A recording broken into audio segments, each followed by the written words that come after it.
Unfortunately, that's what we've done for 10 years. We've lowered personnel, and we've lowered it in the police department, fire department. Tonight, city officials are trying to find other ways to pay for public safety. Good evening, I'm Joey Parker. And I'm Marissa Hollowed. Last night, roughly 60% of voters rejected Proposition 1 in Columbia. If it was approved, it would have boosted property taxes by another 30 cents per $100 of assessed value, and that money would have gone to hire more police and firefighters. Today, ABC 17's Lindsay Burning talked to the Columbia Police Officers Association about the defeat. And Lindsay, the Columbia Police Department is still very short-staffed. Joey and Marissa, the Department of Justice says for every 1,000 residents, a police department should have about 2.5 officers. And the Columbia Police Officers Association says the city of Columbia has only about 1.4. If Proposition 1 passed, it would have paid for 40 additional police officers and 15 more firefighters. Dale Roberts with the CPOA says because of the shortage of staffing, current police officers are being pushed to the limit.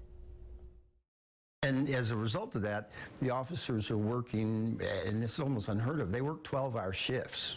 So they're 12 hours on, 12 hours off, 12 hours on, 12 hours off. They are required to do all training on their day off. I mean, they work a tremendous amount of overtime, and it really stretches them pretty thin. After Proposition 1 failed Tuesday night, Mayor Bob McDavid said over the last 10 years, public safety staffing has decreased by nearly 13%. He says if the city continues to fund public safety the way it does now, Columbia will have even smaller police and fire departments in the future. Currently, public safety is only paid for by the city's general fund, which is about $84 million. That comes from the sales tax. And the public safety budget takes about half of that fund. The problem is, money generated by the sales tax is decreasing each year because of growing online purchases. Mayor McDavid says that revenue has dropped about 20% over the past 15 years.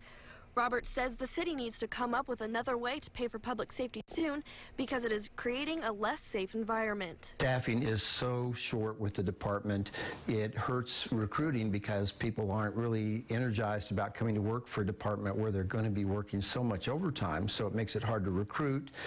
It makes it hard to retain because it's just a tough environment in which to work. And it makes for a less safe community. I reached out to a few city council members today. Councilwoman Jenny Chadwick says the city is failing people now when it comes to public safety. And Councilman Michael Trapp says the police will need to look at what services it can no longer provide. Lindsay, thank you. Despite yesterday's rejection to Prop 1, about 90% of people surveyed last year say public safety is one of the most important services provided by the city.